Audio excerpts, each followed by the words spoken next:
Print Mahadeva, ഏറ്റവും ഒടുവിൽ കേന്ദ്ര ബജറ്റ് കഴിഞ്ഞയാഴ്ച അവതരിപ്പിക്കുമ്പോൾ നിർമ്മലാ സീതാരാമൻ എണ്ണിയാലൊടുങ്ങാത്തത്രയും തവണയാണ് അന്നദാതാക്കൾ എന്ന വാക്ക് ആവർത്തിച്ചത്.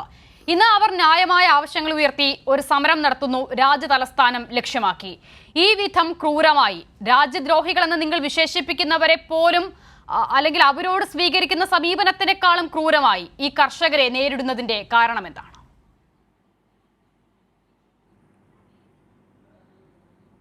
അല്ല, ഞങ്ങൾക്കങ്ങനെ കർഷകരെ രാജ്യദ്രോഹികളെ പോലെ കാണുന്ന ആളുകളൊന്നുമല്ല. പറഞ്ഞല്ലോ, നിർമ്മലാ സീതാരാമൻ പറഞ്ഞല്ലോ, അന്നദാതാക്കളാണ്. ഈ രാജ്യത്തിൻ്റെ പുരോഗതിക്ക് വേണ്ടി, കാർഷിക മേഖലയിലെ വളർച്ചയ്ക്ക് വേണ്ടി ജീവിതം ഒഴിഞ്ഞു വെച്ചിട്ടുള്ള കർഷകരോട് എല്ലാ കാലഘട്ടത്തിലും നരേന്ദ്രമോദി സർക്കാരും BJPയും അനുഭാവപൂർണ്ണമായിട്ടുള്ള നിലപാട് തന്നെയാണ് ഉണ്ടായിട്ടുള്ളത്. നമുക്കറിയാം, ഈ രാജ്യത്ത് നരേന്ദ്രമോദി സർക്കാർ അധികാരത്തിൽ വന്നതിന് ശേഷമാണ് കർഷകർക്ക് അഭിമാനത്തോടുകൂടി കൃഷി ചെയ്യാനും അഭിമാനത്തോടുകൂടി അവൻ്റെ വേതനം വർദ്ധിപ്പിക്കാനും അഭിമാനത്തോടുകൂടി ഈ രാജ്യത്തിൻ്റെ പ്രൊഡക്ഷൻ കപ്പാസിറ്റി വർദ്ധിപ്പിക്കാനും സാധിച്ചതിൽ നമുക്കറിയാം ഈ രാജ്യത്തെ കർഷകൻ്റെ പങ്ക് വളരെ വലുതാണ്. ഇപ്പോൾ നടക്കുന്ന കർഷക സമരമായിക്കോട്ടെ, ആ സമരത്തോടും ഞങ്ങൾക്ക് അനുഭാവപൂർണ്ണമായിട്ടുള്ള നിലപാട് തന്നെയാണുള്ളത്. കർഷകൻ്റെ ന്യായമായ ആവശ്യങ്ങളെ കൃത്യമായി മനസ്സിലാക്കിക്കൊണ്ട് കർഷകന് വേണ്ടി പ്രവർത്തിക്കുന്ന ഒരു സർക്കാരാണ് നരേന്ദ്രമോദി സർക്കാർ. അധികാരത്തിലേറിയ സമയത്ത് പാർലമെൻറ്റിൽ അദ്ദേഹം നടത്തിയ പ്രസംഗത്തിൽ കൃത്യമായി പറഞ്ഞു, രാജ്യത്തെ 4 വിഭാഗത്തിൽപ്പെട്ട ആളുകളുടെ ഉന്നമനത്തിന് വേണ്ടിയിട്ടായിരിക്കും ഈ സർക്കാർ പ്രവർത്തിക്കുക. 1 ദരിദ്രർ, 2 സ്ത്രീകൾ, 3 യുവജനങ്ങൾ, 4 കർഷകർ. ഈ 4 പില്ലേഴ്സ്. അതിൽ കർഷകരുടെ എല്ലാ പ്രശ്നങ്ങളെയും അനുഭാവപൂർവ്വം തന്നെയാണ് നരേന്ദ്രമോദി സർക്കാർ എല്ലാ കാലഘട്ടത്തിലും പരിഗണിച്ചിട്ടുള്ളത്. അതുകൊണ്ട് തന്നെ നോക്കൂ, നമുക്കറിയാം 2014 മുമ്പ് 24,000 കോടി രൂപയായിരുന്നു നമ്മുടെ ബഡ്ജറ്റിനകത്ത് ഈ കാർഷിക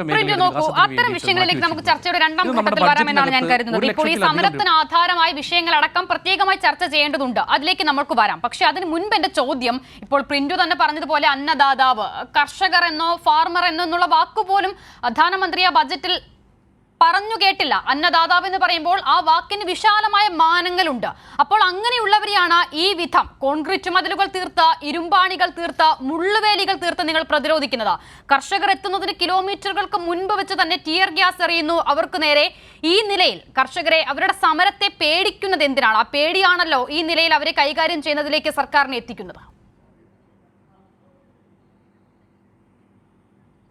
അങ്ങനെയല്ല. അങ്ങനെ സർക്കാരിന് അങ്ങനെ കർഷകരെ പേടിക്കേണ്ടത് എന്തിനാ? ഈ രാജ്യത്തിൻ്റെ അന്നദാതാക്കളായി രാജ്യത്തിന് വേണ്ടിയിട്ട് രാവും പകലും കഷ്ടപ്പെടുന്ന ആളുകളെ ഞങ്ങൾക്ക് ഭയമൊന്നുമില്ല. പക്ഷേ ഒരു സുരക്ഷാ നടപടികളുടെ ഭാഗമായി നമുക്കറിയാലോ, കഴിഞ്ഞ കർഷക സമരമായിക്കോട്ടെ, ഈ സമരങ്ങളൊക്കെ ഹൈജാക്ക് ചെയ്യപ്പെടാനുള്ള സാധ്യത വളരെ കൂടുതലാണ്. നമുക്കറിയാലോ, കഴിഞ്ഞ കർഷക സമരത്തിനൊക്കെ നമ്മുടെ ഇന്ത്യൻ പാർലമെൻറ്റിനകത്തും നമ്മുടെ ഒക്കെ ഉണ്ടായിട്ടുള്ള കാര്യങ്ങളൊക്കെ നമുക്കറിയാം. അപ്പോൾ സ്വാഭാവികമായി ഡൽഹിയുടെ സുരക്ഷിതത്വം എന്ന രീതിയിൽ മാത്രമുള്ള മുൻകരുതലുകൾ മാത്രമായിട്ട് അതിനെ കണ്ടാൽ മതി. അല്ലെങ്കിൽ കർഷകരെ ഒരു ഭീകരരെ നേരിടുന്നത് പോലെയുള്ള ഒരു നടപടിയായിട്ട് നിങ്ങൾ അതിനെ സാധാരണഗതിയിൽ ഇത്തരം സമരങ്ങളിൽ എടുക്കുന്ന മുൻകരുതലുകൾ കേന്ദ്ര സർക്കാർ നല്ല എല്ലാ സർക്കാരുകളും എടുക്കാറുണ്ട്. അതൊക്കെ നമ്മൾ കണ്ടിട്ടുള്ള ജനതയുമാണ്. പക്ഷേ വ്യത്യസ്തമായ ഒരു സാഹചര്യം ഇവിടെ ഉണ്ടാകുമ്പോഴാണ് ഇതിനെ അസാധാരണമെന്ന് വിശേഷിപ്പിക്കുകയും ആ ചോദ്യം ആവർത്തിക്കുകയും ചെയ്യേണ്ടി വരുന്നത്. ഇതിനു മുൻപ് എവിടെയാണ് ഈ കോൺക്രീറ്റ് മതിലുകൾ തീർത്ത്? അത് പ്രിന്റ് കണ്ടിട്ടുണ്ടാകുമല്ലോ ദൃശ്യം. ഇരുമ്പാണികളുള്ള പാത തീർത്ത്, മുള്ളുവേലികൾ തീർത്ത്, വലിയ ട്രക്കുകൾ, ഒഴിഞ്ഞ ട്രക്കുകൾ കൊണ്ടിട്ട് അതിനുള്ളിൽ മണ്ണ് നിറയ്ക്കുകയാണ്. ആ ട്രക്കുകൾ അവർ തള്ളി മാറ്റാതിരിക്കാൻ വേണ്ടി, കണ്ടെയ്നറുകൾ തള്ളി മാറ്റാതിരിക്കാൻ വേണ്ടി അതിനുള്ളിൽ മണ്ണ് നിറയ്ക്കുകയാണ്. ഇതൊക്കെ ഏത് വിധത്തിലുള്ള സുരക്ഷാ മുൻകരുതലുകളാണ് പിന്തു? സാധാരണക്കാർക്ക് മനസ്സിലാകുന്നില്ല, അതുകൊണ്ടാണ്. അല്ല, ഇന്ത്യൻ ചരിത്രത്തിൽ നമുക്കറിയാലോ, എല്ലാ രാഷ്ട്രീയ പാർട്ടികളും കർഷകരുമായിക്കോട്ടെ, ഇവിടെ തൊഴിലാളികളായിക്കോട്ടെ, എല്ലാ മേഖലയിലുള്ള ആളുകൾ ഡൽഹിയിൽ അനവധി സമരങ്ങൾ നടത്തിയിട്ടുണ്ട്.